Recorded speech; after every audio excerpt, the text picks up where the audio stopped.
La deuxième grossesse de Chloé s'est déroulée exactement comme prévu. Cependant, lorsque le travail a commencé, elle a été emmenée d'urgence en salle d'opération pour que les médecins puissent essayer de la sauver, elle et le bébé. Alors qu'il n'y avait plus d'espoir, son mari a fait quelque chose d'incroyable. Thomas et Chloé étaient fous de joie lorsqu'ils ont appris qu'ils attendaient leur deuxième enfant. Cela faisait au moins 1 an qu'ils essayaient de tomber enceinte et d'avoir un enfant. Leur fils, Alexis, avait expressément demandé un petit frère. Bien que le sexe de l'enfant ait pu être déterminé lors de l'échographie, Chloé a demandé au médecin de ne pas le leur dire. Le consultant a alors griffonné le résultat sur un papier et l'a remis à l'ami de Chloé, qui est chargé d'organiser une petite réunion pour les amis et la famille. Entre les friandises et le gâteau, l'annonce a été faite.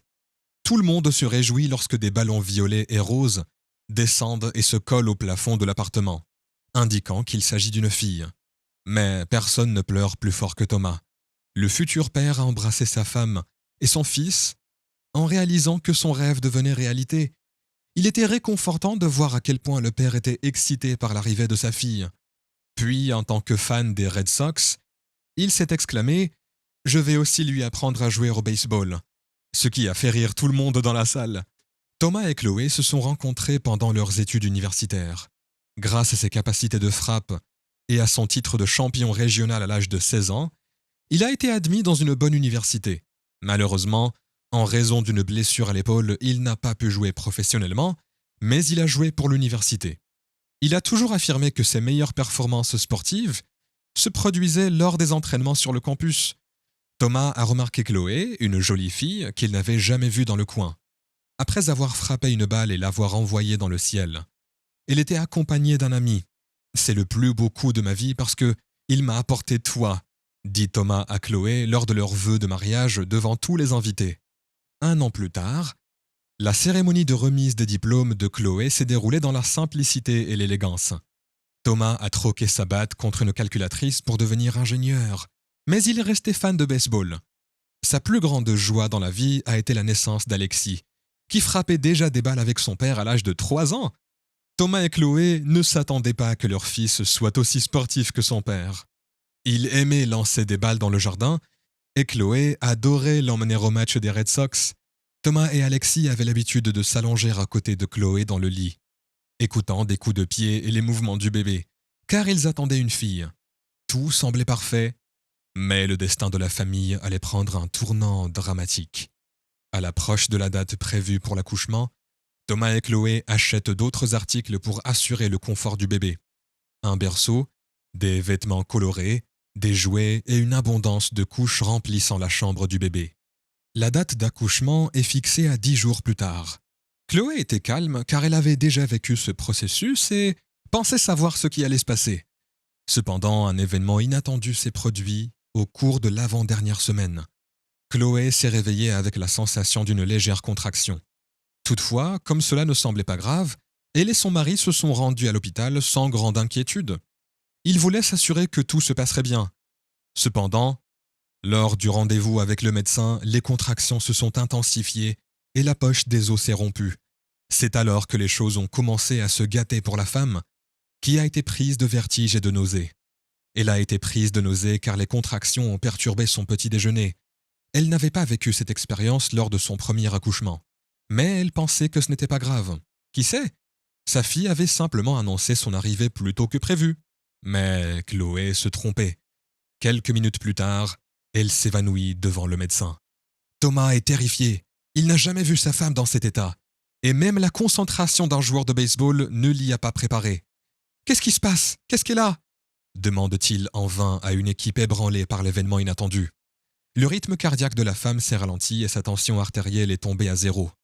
Chloé est devenue bleue et semble avoir des difficultés à respirer, tandis que le médecin et les infirmières tentent de comprendre ce qui s'est passé.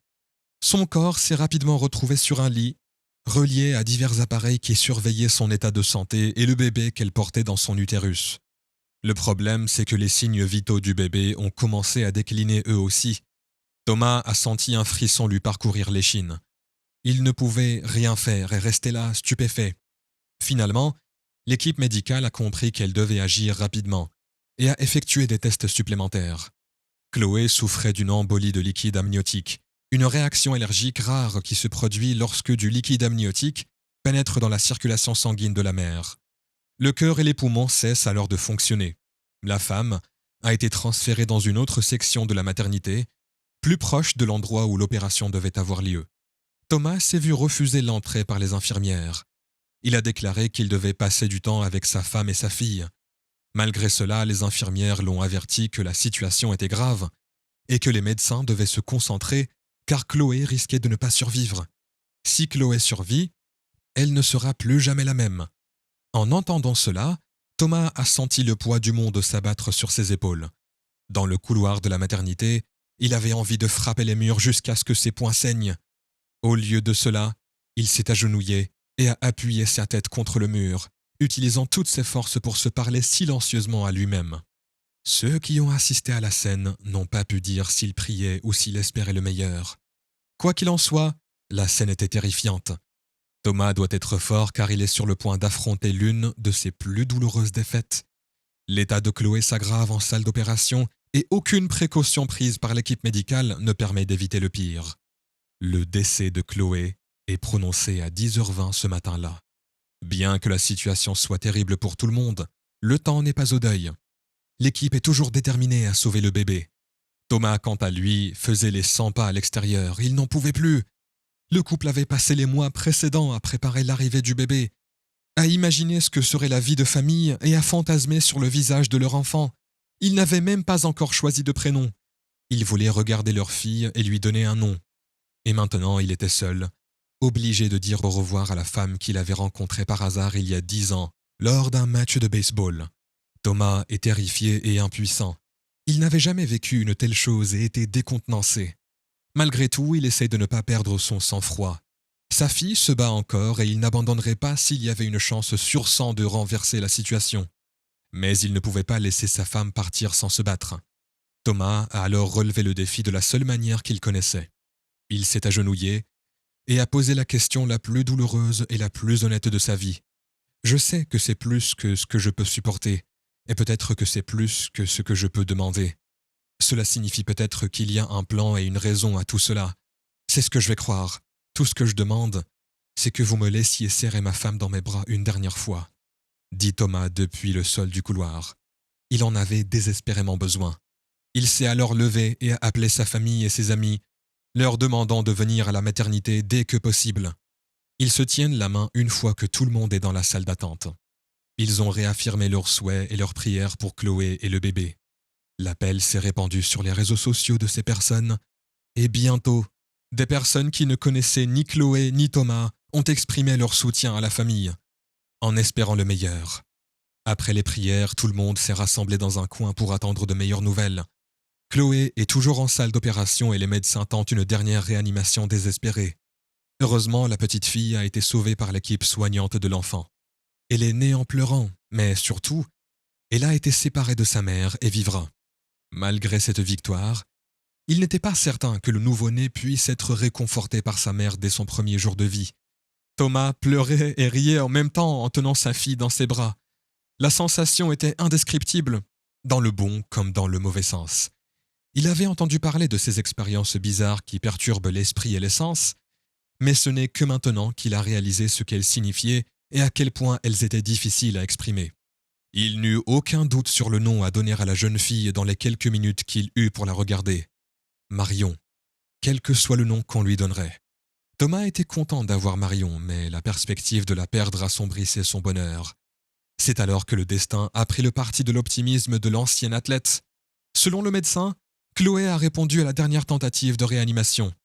Même si son pouls reste faible, elle respire à nouveau. Personne ne savait ce qui s'était passé, mais le médecin a déclaré qu'il ferait tout ce qu'il fallait pour que la situation de la femme se stabilise à nouveau. Thomas a embrassé sa famille et ses amis. Lorsqu'il a entendu ces mots, c'est comme si un lourd fardeau avait été enlevé de ses épaules.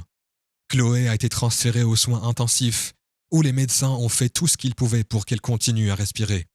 Cependant, ses signes vitaux ont recommencé à chuter. Le frère de Chloé, un chirurgien, est arrivé à l'hôpital et a demandé à avoir accès à son dossier médical. Il sait que c'est une mauvaise idée et que les risques sont élevés, mais il apprend que sa sœur est en train de faire une crise cardiaque. Il s'est rendu dans la salle d'attente et a informé tout le monde de la situation. C'était un moment sombre et effrayant. Thomas s'est alors levé, a regardé sa fille qui venait de naître et a décidé de rendre visite à sa femme dans l'unité de soins intensifs. Pendant que les médecins et les infirmières vérifient les dossiers, surveillent la situation à l'aide de graphiques sur l'écran et administrent des médicaments, l'ingénieur s'approche de Chloé et lui prend la main. « Je t'aimerai toujours. Marion est déjà à mes côtés. Elle est magnifique et sans défaut. Combattez si vous avez encore de la force. » Thomas est convaincu que l'état de sa femme va s'améliorer, mais pas celui de Chloé. Malgré 2 transfusions sanguines, la situation est toujours considérée comme critique. Son cœur est défaillant et le sang est de moins en moins pompé dans son corps.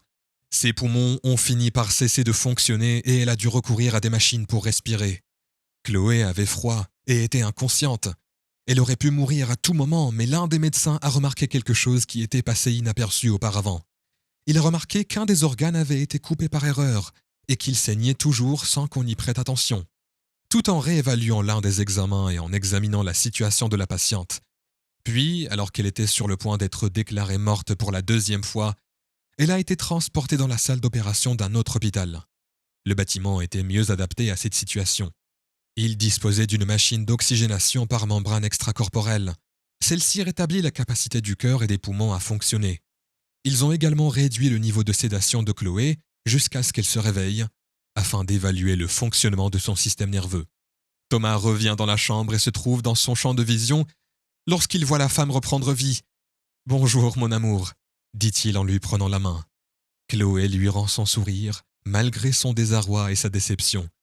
Les médecins n'avaient pas prévu une telle réaction après tout ce qu'elle avait vécu. Non seulement son cerveau n'était pas mort, mais son système nerveux fonctionnait mieux que d'habitude. Thomas réalise alors qu'il existe un moyen de sauver définitivement Chloé. Les médecins l'informent alors qu'ils vont tenter une nouvelle opération sur elle et qu'elle va bientôt perdre connaissance sous l'effet de l'anesthésie.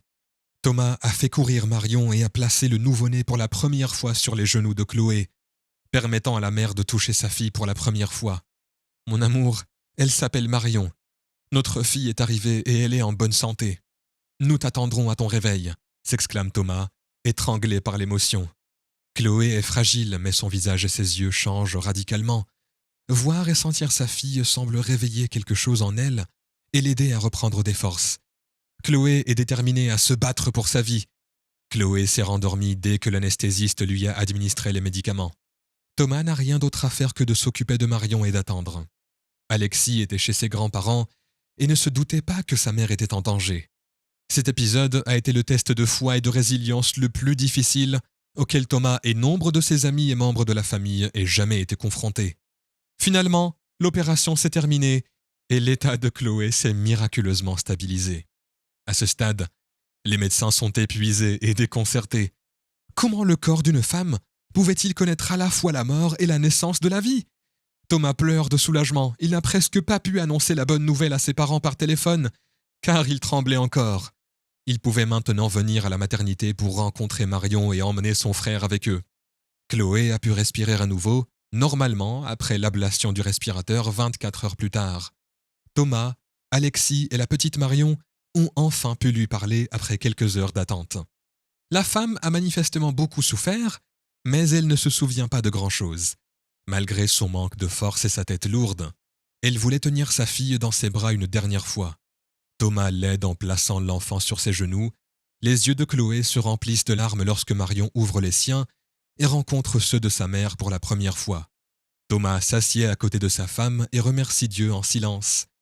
Si vous avez aimé cette histoire, je vous demande de laisser un like, et cette autre vidéo apparaissant à l'écran vous touchera probablement aussi.